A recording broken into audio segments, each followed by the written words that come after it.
My name is Nantaba Phiona. I work with an organization called ALBINISM Umbrella.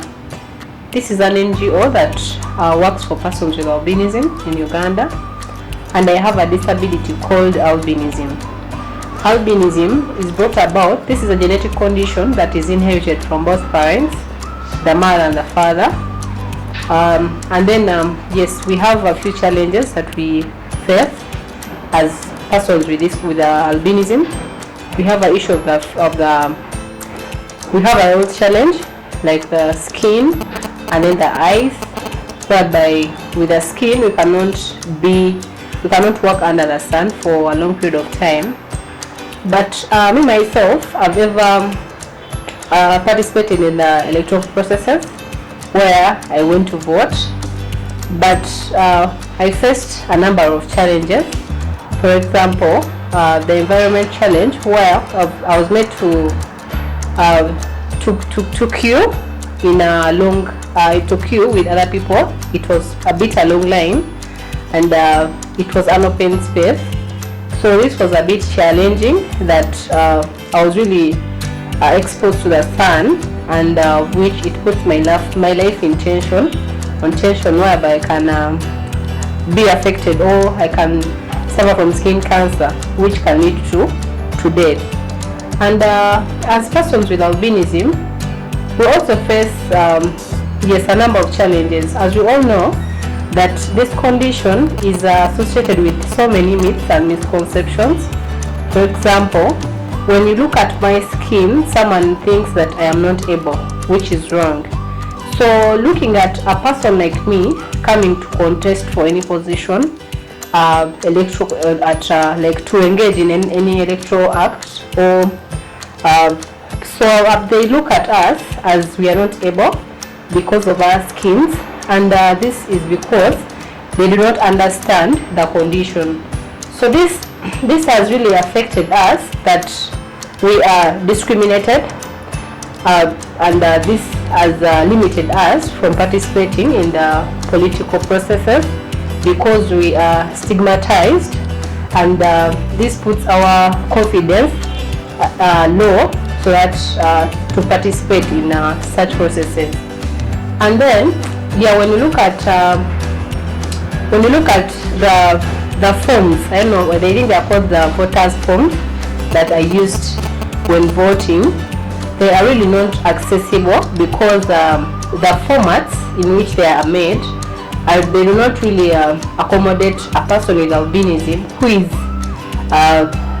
is considered legally blind, because we do not see small fonts, but rather we could do bigger fonts.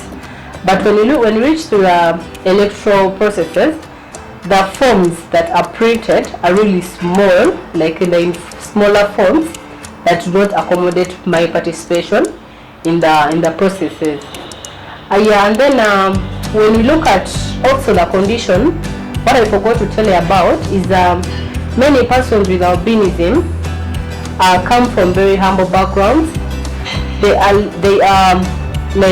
have low levels of education, and when you reach to the electoral processes, and if I'm a person with albinism and I want to contest, there is a fee that is asked for. For what I know, if you want to contest for an MP of any district, opposition, or place, you're supposed to pay a fee of 3 million. But many persons with albinism cannot afford that, and this has really limited their participation in the electoral processes, of which some are able and they have the qualifications to contest. But because of the fee that is being asked for, and many are not economically empowered they do not have that money to contest, this has really put them down to participate in such processes. And then when you look at the language in which the forms are printed in, most of them are in English, of which many persons with some persons with albinism are of low levels of education, and this too means that the forms are not accessible, as in it starts with the language, and then the size of the fonts that I used, so that's to accommodate each and every one. And that's what we call inclusiveness. Because if you do not accommodate each and every one needs in a certain process, that means you're leaving them behind, of which we are able and capable of participating in such processes. And then when you reach at the polling stations, we faced a challenge of the ignorance of some of the polling agents. Because they do not understand the condition, they are not able to accommodate our needs. And this has really put us down and limited our participation in such processes, because we feel we are discriminated or we shall not be helped, of which we want to, as in we have a right to participate in electoral processes.